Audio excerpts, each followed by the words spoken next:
حضرت ابو ذر رضی اللہ تعالیٰ عنہ سے روایت ہے کہ نبی کریم صلی اللہ علیہ وآلہ وسلم موسم خزاں میں باہر تشریف لائے تو آپ نے 2 شاخوں کو پکڑا۔ راوی نے بیان کیا کہ پتے گرنے لگے اور آپ صلی اللہ علیہ وآلہ وسلم نے فرمایا،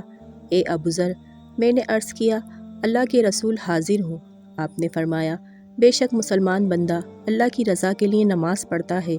تو اس سے گناہ ایسے جھڑ جاتے ہیں جیسے اس درخت سے پتے گرتے ہیں۔ رسول کریم صلی اللہ علیہ وآلہ وسلم نے فرمایا، 2 چیزیں ہیں جنہیں انسان ناپسند کرتا ہے،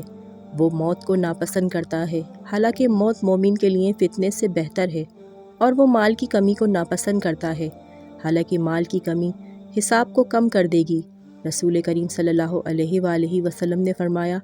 بندے کی آزمائش اس کے دین کے حساب سے ہوتی ہے، اگر وہ اپنے دین میں پختہ اور مضبوط ہو تو اس کی آزمائش بھی زیادہ ہوتی ہے، اور اگر اس کا ایمان کمزور ہو تو اس کی آزمائش اس کے حساب سے کم ہوتی ہے۔